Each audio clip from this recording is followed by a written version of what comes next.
one of the top wrestlers in the country. A thrill to have you with us tonight for Friday Night Wrestling underway from Ann Arbor, Michigan. On one side, it's a Penn State team who is coming off a fantastic victory. Heck, a whole bunch of great ones. They're 6-0 in their dual season. Michigan was handed their first loss of the year in dual competition. 4-1 at this point of the season right now, having fell most recently in that Ohio State duel on Sunday that you saw on the Big Ten Network. Last week, Diego Sotelo wrestled the number 2 ranked 125-pounder in Bazakis, and tonight it's number 1. No break for Diego, the transfer from Harvard, who had 125 matches last year, was 3rd in the EIWA, and so he comes for a last year of competition to the Wolverines after several years at Harvard. Yeah, a guy who's done it before, a 2-time NCAA qualifier at Harvard. Looking to get back there here this season, seeing what he can do for his first season in the Big Ten Championships here in a couple of weeks. And on the leg is Lilledahl trying to finish. And he does for the first takedown of the duel. Really nice job of execution in on the single, and then he finds the far leg. Lilledahl does drive through, gets a takedown. Talk about champions. Lilledahl, a world champion several times over at U17, U20, U23. Sean Bormet there, back at his alma mater, several-time All-American. Tremendous job at Michigan. Top five finishes in the NCAA's 5 times. Yeah, they had that second place finish in 2022, and really they gave Penn State a lot. You remember when they had all those transfers, they were a really senior-heavy team back there in the early 2022 range. Here now they've got a couple of grad transfers, but for the most part they've got a really young lineup they're going to throw out there tonight against Penn State. Neutral. Escape 1 point Michigan. Up and out of there is Sotelo. Luke Lilledahl, you were talking about what he did in the offseason, obviously took notice of everyone in the country. He is the number 1 ranked wrestler at 125 pounds. He's undefeated on the year, and he's going in for another takedown, and he delivers. Such a nice job of attacking below the hips there and then driving through. He drops his level, drives through so well. No, what's that? He elbowed me in the face. Okay, I missed. There's a nice sweep single there. He comes up and then immediately covers for that left ankle there. And then on a low ankle shot, then comes up and drives through, covers the hips for the takedown. 2 quick takedowns for Lilledahl. He's world class on his feet. So quick. He darts to each side. He attacks both sides of the body, and then he's tough on top. Right here, he's got that tight waist, looking to put pressure going forward and making it tough underneath for Sotelo. He's going to have a really big week, obviously, next week, too. Bazakis and Lilledahl in that Penn State-Ohio State duel. Green, you're set. There's Red Kale. cover, head in the middle. What a job. 12 of the last 14 years, winning the NCAA title as the head coach. 159-0 as a competitor at Iowa State, and a 4-time NCAA champion, and then brings his success after a few years at Iowa State as their head coach to Penn State, and everyone knows what he's done there. Again, drops, drives.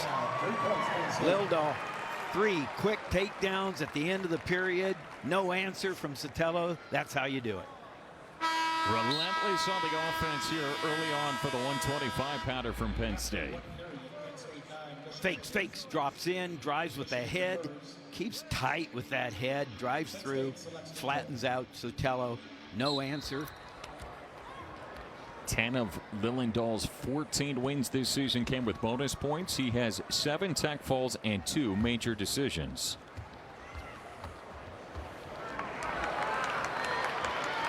Again, in on that single, and drops down to the ankles. Nice job by Sotelo, hiding that ankle. Does not give up the takedown, comes around. Good effort, good scramble by Sotelo.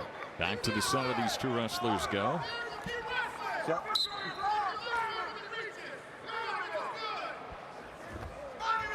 Oh, look at him work on that head, then drops down to the leg, covers the hips, drives over, 3 points. That all came from he's so active and fakes, and then after hitting the head 2 or 3 times, just drops and control. drives. One escape, green. 1 point Michigan.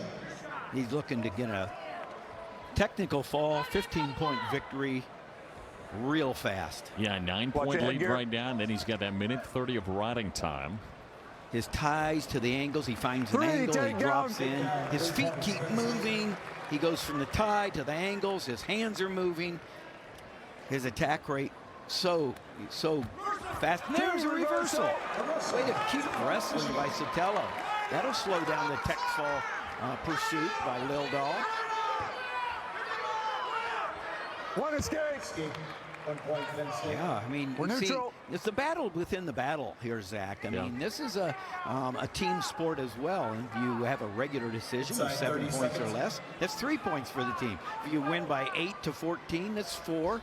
And if you win by more than 15, the match is over. Green, and you you're get a one. tech Three fall. takedown. Three takedown. Drop down to the single against Lilledahl. Made that look good. And again, at the end of the period, there's no answer. That's Drop the way you down. do it. But One. he's still another point away from the tech fall. Those takedowns are just so clean out of Lilledahl. He's just down through, off the legs. The lone reversal Sotelo here keeps- coming. Yeah, he keeps wrestling. And then he just gets a reversal, comes out, and gets the 2-point reversal. As I said, it kept it going into the third period, gives him an opportunity. But one escape, Wow. reversal, Up and around. just a lot of urgency by Lilledahl. Big victory. And Lilledahl starts it off with bonus points here, 125 pounds. He picks up his 8th tech fall of the season to get his hands. Be better than they showed last week. Cale said, you know, he was talking this week about how the Big Ten has so much success at the NCAA championships, and he said it's because we test ourselves all season long. Obviously, Penn State's going to test themselves next week with Ohio State. Already tested themselves with one of the top 5 teams of the country, Nebraska. Iowa obviously came to town. I mean, this Big Ten season obviously always is stacked, but Penn State feels like they've tested a lot of these guys. Marcus Blaze has been tested in his freshman campaign. He's 8-0 against ranked opponents. Well, that's the same attitude that Sean Bormet had. You and I talked to him, and he talked about they saw this gauntlet, so to speak, when the schedule came out. It was Ohio State last week. It's Penn State this week. It's Iowa next week. And he said, you know, this is who we're going to be wrestling in the Big Tens and the NCAAs. Not everyone wrestles everyone, and there are other schools that don't meet the top teams this year. I think they're at a disadvantage, and that's how Bormet sees it. We get to feel these guys. These are the ones we're trying to beat. We get to feel them before we get to the Big Tens. What an atmosphere that's going to be, covered completely from start to finish by the Big Ten Network at State College in the first weekend of March. Yeah, we're so fired up to get to State College. You know, the interesting part is Blaze is coming around and getting his first takedown. The Big Tens are at State College, so Penn State is traveling this weekend. They will not travel again until the NCAA tournament when that comes towards the later part of March. So they're going to spend a lot of time in the friendly confines of State College. That works out pretty well, doesn't it? It does. The short offense there by Marcus Blaze, really nice job. You know, ran the corner after he had the front headlock and just does a really nice job of, first of all, staying in his stance and being a real disciplined in his position. And then the front headlock, ran the corner, got the 3-point takedown. Greg Botero, a guy who's from the state of Pennsylvania, was a state champion at Faith Christian Academy from Lansdale, Pennsylvania. Marcus Blaze, who's a guy from Ohio out there wrestling for Penn State, but a 4-time Ohio State champion. Perrysburg High School, where he did his wrestling. Marcus's brother, Joy, wrestles for Purdue, and he was a runner-up last year at the NCAAs to Antrell Taylor from 40 Nebraska. seconds. Go ahead and get set, green. The Blaze brothers would like to be on the podium together this year, I'm sure. Red cover, head in the middle. Blaze, the #2 recruit in the class of 25. You know, I just sit there and amazed by the next geners, you know, and now you got Jax Forrest, Bo Bassett, the freshmen that are doing so well. The wrestling's just evolved, and they're just better coming out of high school because of the internet. You get to watch the best, and they come out ready to go. And a nice job of anticipating that roll by Blaze. He gets 3 points. He hooks up the cradle. He's looking to keep him on the mat, pull him in. He's going to try to come backwards with it. That cradle's locked. As long as you're inside, you can pin him off. Now he's going to make room if he can. Time's going to save Botero. Marcus Blaze looking for his 5th pin of the season. He'll get all the near fall points, but the horn saves Botero in the first. Penn State is in the down position to begin the second period. If it had been any longer, he was going to make room for those shoulders to drop through. Probably would have got the fall, but saved by the bell. Blaze will select to go down. He's up to his feet. We were talking with Coach Bormat, too, about this 133, about a guy like Botero. Green. He said, listen, Still green. you're wrestling the Big Ten A, Still green. but you're wrestling at 133 in the Big Ten. I mean, it is a stacked weight class. Lucas Bird, Penn, Davino. I mean, there are so many of the top wrestlers here in this weight class. Yeah, Lucas Bird is kind of the forgotten wrestler from Illinois. He's the reigning national champion, but we talked about the young guns that are, Green cover. Being talked about. Don't move him. Don't move him. I shared last week, I was riding the elevator with Lucas Bird, and he just smiled and said, bring him on.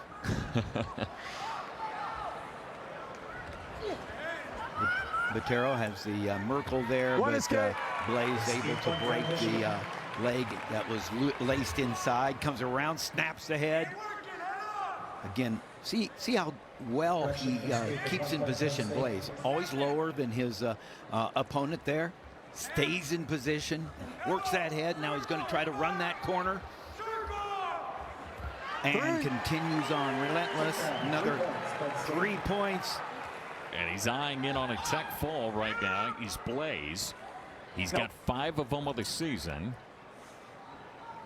And he's trying to make it back-to-back tech falls for this Penn State team to get it rolling for the Nittany Lions. Out of bounds.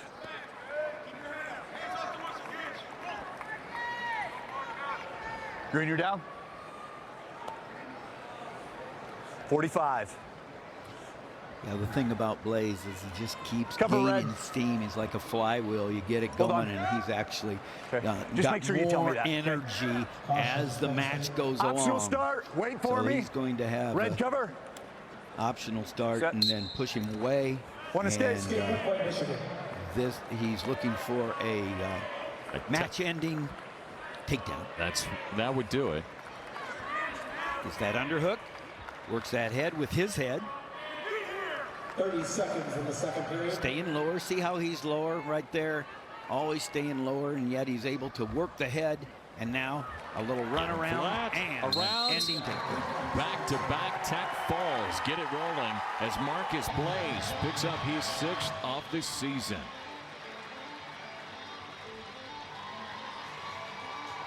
Blaze. Good Desmond is. That's how good the backups are for Penn State. But now he's going to be up at 141, and so 2 guys getting used to a new weight class. We're here from the Chrysler Center in Ann Arbor, Michigan. Zach Mackey, Tim Johnson with you on a Friday night packed full of wrestling on the Big Ten Network.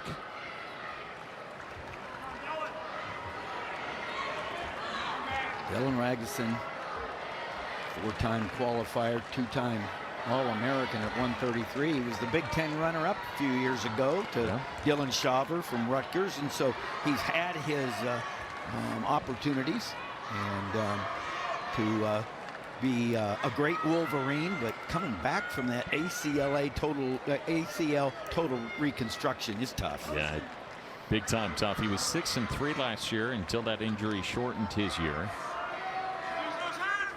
As Bormat said, we see it so much in practice. We've got to see it out there in duels and big situations here late in the year now. And they're hoping that Ragusin can show it here now against, like we said, a guy in Desmond who is using one of those dates here today. He gave Luke Lilledahl in a tournament his only loss of the season, but because they're teammates, it does not count as an NCAA loss. So Lilledahl still with a perfect 14-0 record.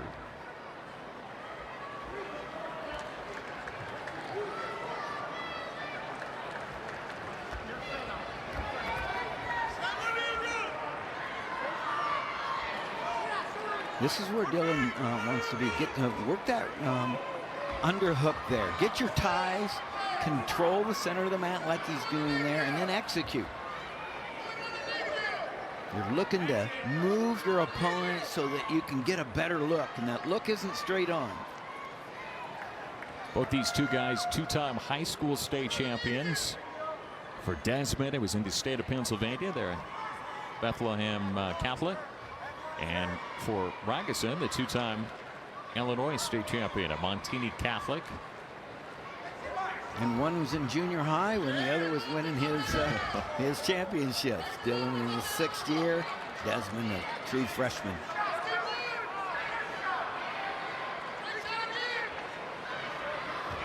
There's that underhook. Anticipated by Desmond.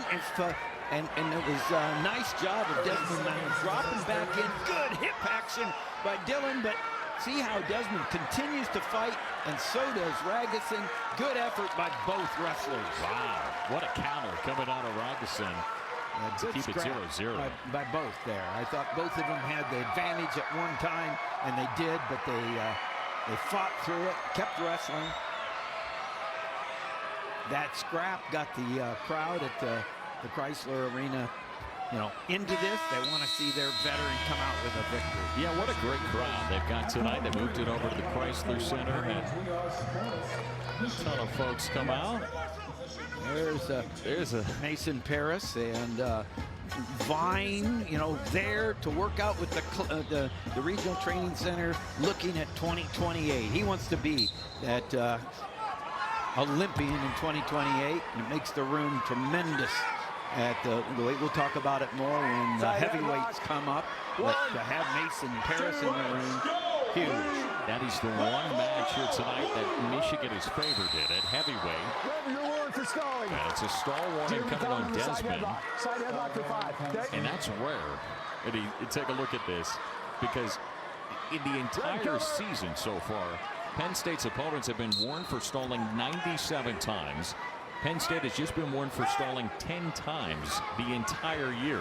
They have been so dominant in all the duels. 12-0 on the season.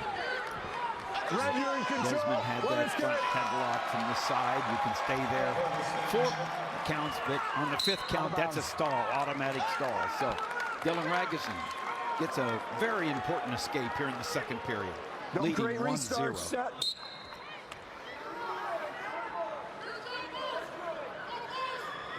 This is where you're hoping that Dylan Ragusin's getting close to being at peak, And now drops down in, but can Desmond cut that corner, trying to cut the corner? And he does get through. He was able to hook that ankle. Now puts the boots in. Desmond comes out with a 3-point takedown, goes out in front. And now with the boots in, looking to break Ragusin down to the mat. Still with that leg in. Yeah, he's responsible to getting back down. Wrestle through this. Right. No warning coming on Desmond. That's his second, and that results in 1 point for Ragusin. Restart. Both guys have to wrestle there. Both guys. As Ragusin's trying to run the corner, he drops in, but immediately Desmond sits and then hooks that back leg, comes out on top for the 3.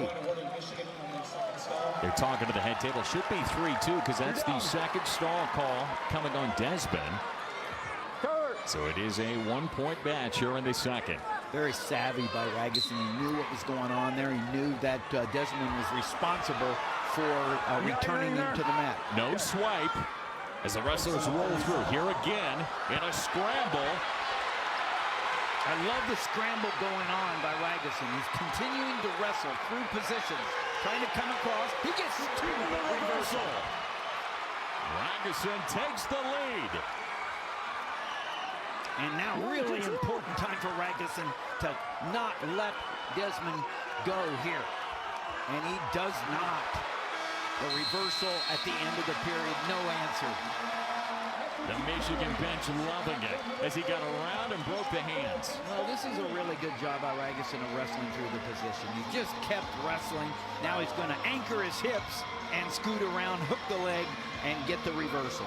So Sean Bourmet is wanting a conversation with the officials right now. Jason Wedgbury is our lead official, and they are going over to the replay monitor to look at this. It will be the first time that the officials go over there.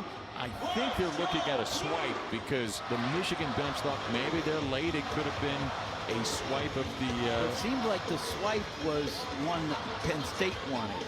And so we'll see. I mean, that earlier, but that would be too late. So it's I know this. They're excited. Okay. So he comes around. Yeah, you're right, Zach. They're looking. Should it have been a swipe? And I don't think Riding so. time. Back to wrestling. And maybe. Okay. Riding time is what they actually wanted to check. There was no challenge brick thrown by either side. I think Kale was trying to get some clarity. Was the challenge brick thrown? It was not. The officials started that challenge and went over there to fix the riding time. This is a really important third period for Dylan Ragusin. Opportunity to get the Wolverines on the board. This is a gut check. You're going to have to win 2 or 3 times in this period right here. Ragusin's going to need to win 2 or 3 times in difficult situations, I believe, to pull out this victory. He's a guy who's done it before, an All-American 2 years ago in Ragusin. The injury sat him down. Can he come back from that? And can he get back to the podium? But Desmond turns him around and gets the reversal. He's looking for swipes. And Ragusin's looking for a reversal right here and trying to get out for an escape. Needs to get his escape. Nice job by Desmond. And he gets it. We have a tied match. Break easy, stalemate. Back to the center they go. Boy, these two can wrestle through any position. So this is a reversal. And then Ragusin comes on and gets the escape. Like I said, you gotta be able to now execute when you're tired. Know that you've got 2 or 3 times more that you're gonna have to wrestle through difficult situations. And this crowd is ready to get behind their Michigan wrestler. No riding time significance right now, so it comes down to this with 40 seconds left. It's the young gun in Nate Desmond getting thrown out there at 141 pounds against the old vet, Dylan Ragusin, who's been there, done it, an All-American already. Ragusin right there should shoot him out because he's got a stall call on him, but right now he's not taking advantage of that opportunity that I think he has. And Tim, these guys have been scrambling. They've been going through positions. You can see they are very tired here with the final 15 seconds. It's a hard sport. But can Ragusin finish it on the edge of the mat? He's going to try to bring him back on. You got to really, this is it. This is your opportunity. Okay, they're going to go to sudden victory. Sudden victory. Coach Bourmet loving it. From Dylan Ragusin. These two have had a great one so far, so let's put 2 more minutes on the clock. The first one to score wins it. Red score first. I like that when Ragusin's got his tie-ups going. He's got to force his control. Don't do anything. Ragusin on the edge of the mat. Needs to know where he's at. Oh, and Desmond comes back and gets the victory in overtime. The young freshman stuns the crowd from the Chrysler Center. Final score.